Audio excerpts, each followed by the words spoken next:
And as I mentioned just a couple of moments ago yesterday, I had a special guest and a very special guest on Delmarva Live, Chris Holton from the Center for Security Policy. He wrote a very, very good opinion piece, a very scary one at that, on infiltration of Mideastern terrorists through the unsecure southern border. Now, we've been told by the left that the president's claims that terrorists are gaining access, easy access through the southern border, through Mexico, into the United States as a lie. We've been told that not only by those on the left in Washington, but also their co-conspirators in the mainstream media have told us exactly the same thing. So what I'd really like to do, if you don't mind this morning, for those of you who did not hear this interview yesterday, is to replay the interview that I had with Chris Holton yesterday. Chris is from the Center for Security Policy. They are a Washington, D.C. think tank, a foreign policy think tank.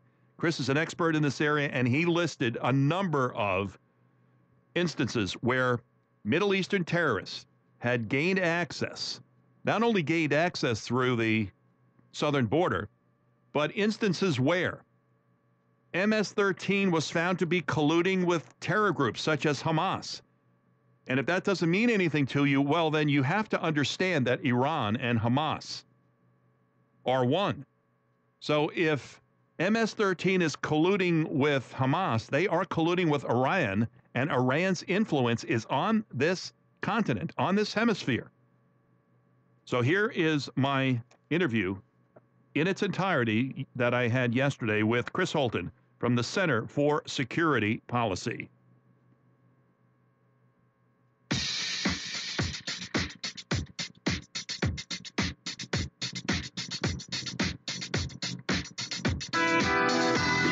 You're listening to Delmarva Live on 92.7 WGMD, WGMD.com, and via your WGMD app. I'm Jake Smith. I'll be with you right up until noon. El Rushbo takes the reins at noon with the EIB network. Joining us now to discuss the connection with Middle East terrorists in the southern border is Vice President for Outreach for the Center for Security Policy, a Washington, D.C.-based think tank, Mr. Christopher Holton. Mr. Holton's work has also been published by National Review, Human Events, The American Thinker, Family Security Matters, Big Piece, World Tribune, World Net Daily, Newsmax, and thehayride.com. He's appeared on television programs such as The O'Reilly Factor, the Glenn Beck program, CNBC's Squawk Box, and also Fox and Friends. He's also been on the radio and guested on Laura Ingram's program and Michael Reagan's program, among others as well. Mr. Holton, welcome to the broadcast this morning. Well, it is my pleasure. Thank you very much for having me. I was, well, let's put it this way. I was shocked at some of the information I saw on your well-written piece entitled The Terror Threat on the Southern Border. It was dated on January 7th and posted on the Center for Security Policy's website. And a couple of things that I noted in reading your fine opinion piece was the most shocking of all, that there's collusion that has taken place between terror organizations such as Hamas, Al-Qaeda, and MS-13. So if that's the case, why are the Democrats saying that we should not have border security? If they're saying there's no terror threat, I don't understand how they can look the other way when MS-13 has been colluding with Mideast terror groups, and I suppose colluding is probably a bad word to use, right? Well, I don't think colluding is a bad word to use. I think that there is ample evidence that it has been occurring between MS-13 and jihadi groups, and also between other factions down south of the border and jihadi groups. Al-Shabaab, for instance, out of Somalia, has benefited greatly from the assistance of the cartels in providing coyotes to get Al-Shabaab members into the United States. That is shocking. You know, the first time I ever heard it, it was shocking, but I've known about this for years. So this is actually not a new phenomenon. And Um, the the statements about jihadi activity south of our border and the incidents of jihadi activity south of our border date back before 9/11. That's how long this has been going on. And you know, as you were talking about, why don't we have border security?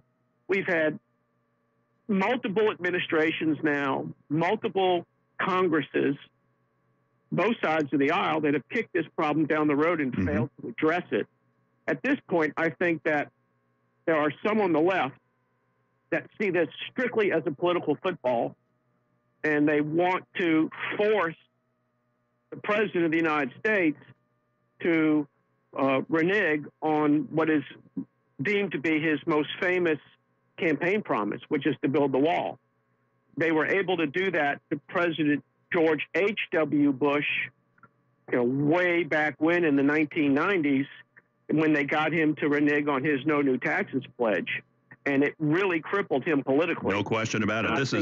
I think this is political warfare. And unfortunately, the security of the United States and its citizens are the victims in this. Chris, I come from the New York area originally, and I worked at Tower 2 in the World Trade Center. I was not there that day. Otherwise, I wouldn't be sitting here interviewing you today. I lost many friends that day, many coworkers that day on 9/11.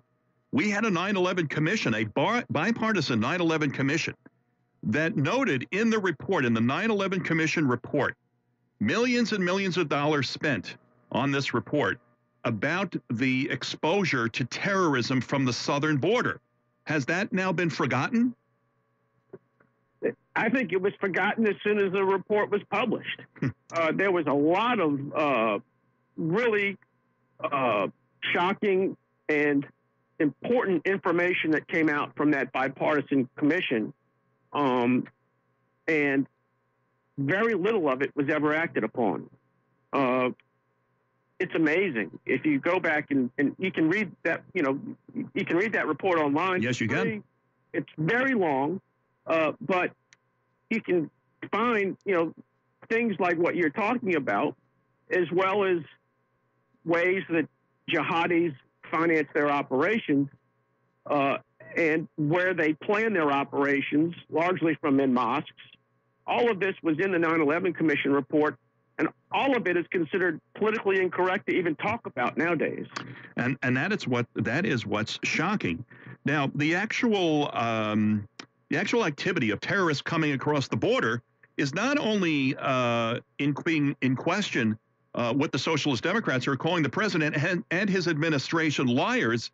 Their cohorts in the mainstream media are also saying that the connection with terrorism in the southern border is a lie. In your report that you write, in your opinion piece for Center for Security Policy, the terror threat on the southern border, I urge all our listeners to go on this morning and read it. It is shocking, and it's something we should all be well versed in, because we are being lied to by the left. You outline where these connections are and where the incidents, the recorded incidents of Middle Eastern terrorists trying to get across the southern border. Now, again, if we cannot have both parties agree that a secure border secures this country and protects it from terrorism, we're in deep trouble, Chris. You're right. But a nation without borders is really not a nation. Our sovereignty should be supreme to anyone in the United States, no matter what their party affiliation. And that used to be the case.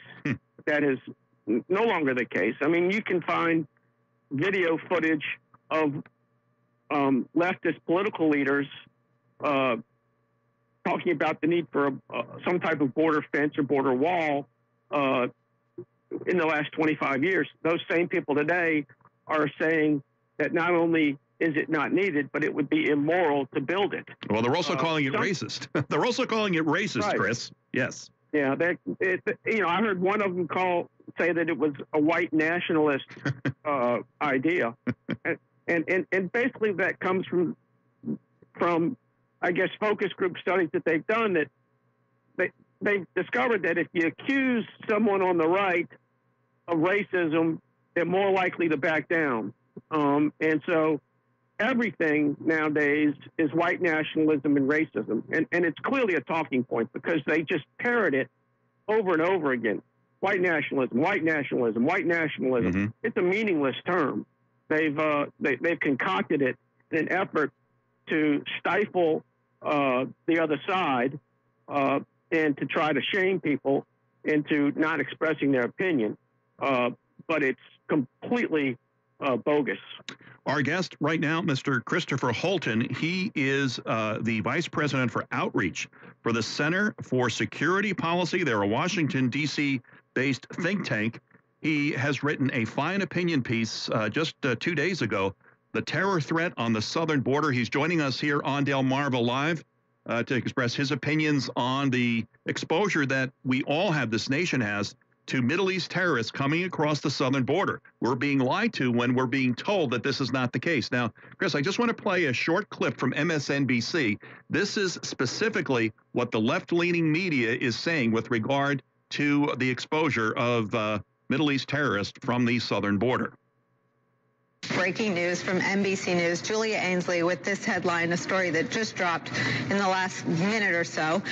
Julia reporting for NBC News that only 6 immigrants in terrorism database stopped by CBP at southern border in the first half of 2018. This is again obliterating the propaganda that Sarah Sanders attempted to use on Chris Wallace of all people. Now, that is laughable from what NBC's report is there, Chris. How many terrorists were responsible for bringing down the Twin Towers? Only 6 were caught? Excellent point. Excellent point. That's the thing. Only 6 on the terror watch list. Right. And none of the 19 hijackers on 9/11 were on anybody's watch list. That is true. And so there's a lot more of these people who conduct attacks and are involved in plots who aren't on watch lists than are. And those are just the 6 that were caught. That's right. So, I mean, just to admit that in 6 months they caught 6 known terrorists coming across the southern border, what they've done is they've made our argument for us. That is absolutely correct. You're 110% correct. That statement by NBC News should give all of us shivers when we hear it. That is scary, and they are just poo-pooing it. Chris, I wonder if you would, can you tell some of our listeners some of the actual incidents regarding Middle East terrorism and the southern border that you noted, in case someone hasn't had an opportunity to read your fine opinion piece, The Terror Threat on the Southern Border? They might be in their cars. Can you just tell us about some of them that come to mind, some of the ones that really you thought about and really came at you and got your attention from your memory that you wanted to get in your opinion piece on the 7th of January? Absolutely, I'd be happy to. It really dates back to May 2001 when a Mexican official himself, their former national security advisor and ambassador to the UN, Adolfo Aguilar Zinser, reported that Islamic terrorist groups are using Mexico as a refuge. So you have a high-ranking Mexican security official as far back as May 2001, admitting publicly that Islamic terrorist groups were using Mexico as a refuge. Then we can just go through, and look, there's too many for us to cover of course in the time that we have left, but we can just go through, and I list here members of Hezbollah, members of Hamas, members of Al-Shabaab, members of Al-Qaeda, all of whom were apprehended or known to have crossed the southern border. In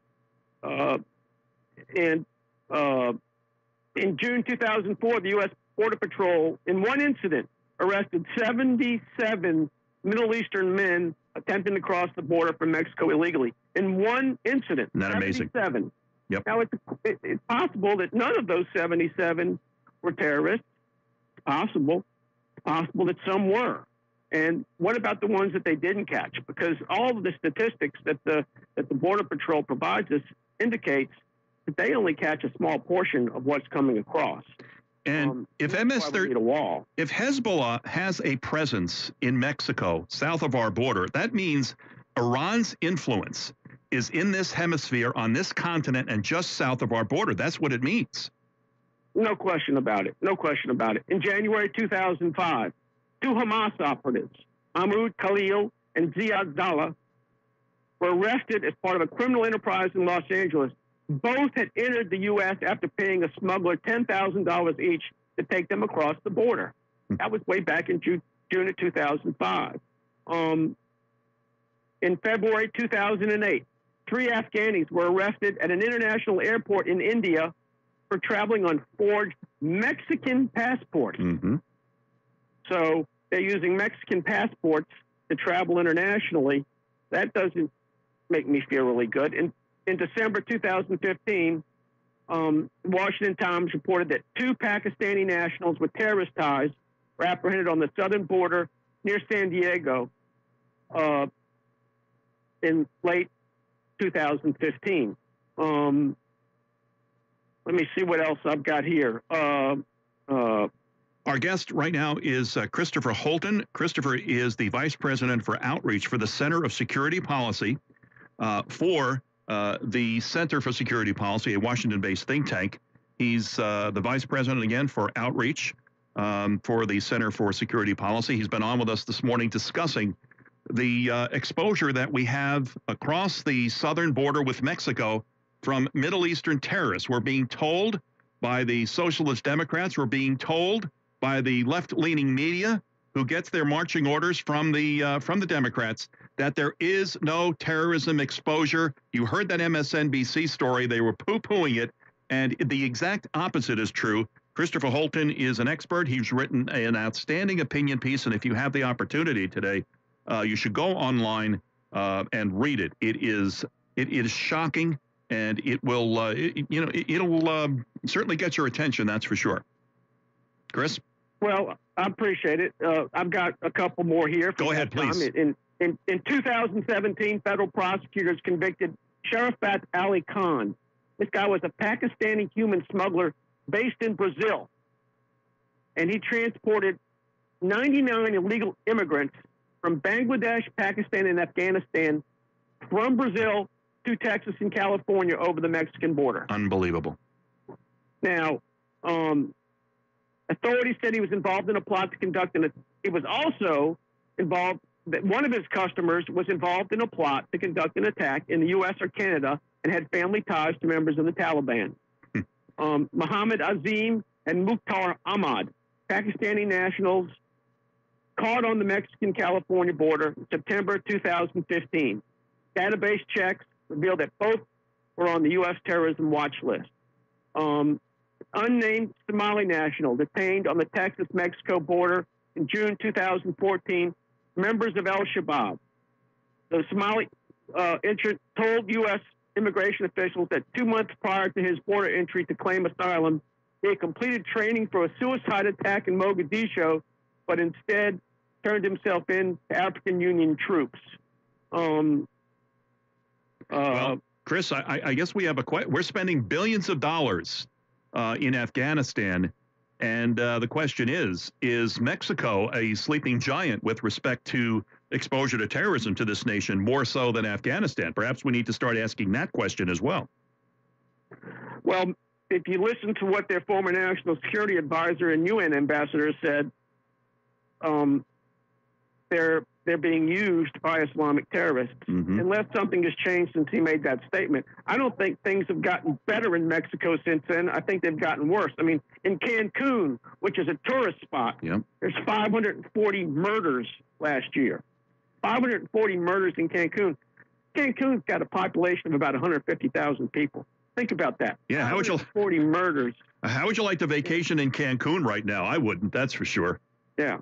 So Mexico is a basket case as a country, and they've admitted for years that they've been used by Islamic terrorists as a safe haven. So none of this should provide us with any type of good feelings, and it just shows that we need border security. We absolutely need border security. We can't keep pushing this problem down the road. Christopher Holton, who is Vice President for Outreach for the Center for Security Policy, a Washington-based think tank. Again, he has written an outstanding opinion piece. I strongly urge that you read it as soon as possible. The terror threat on the southern border, it's important that we make sure that we stay educated and up to date on everything that's going on, because the propaganda is flying back and forth as perhaps fast and furious. That's a bad term to use for the left. But nevertheless, we need to be up to date on what's going on, my friends. Chris, I want to thank you so much. And would you mind if we called upon you again to come on and talk about this issue? It's obviously not going away soon. It would be my honor and my pleasure to come back on your show anytime you need me. All right. Thank you so much. That's Chris Holton, who is Vice President for Public Outreach for the Center for Security Policy on the Talk of Delmarva, 92.7 WGMD, WGMD.com, and via your WGMD app.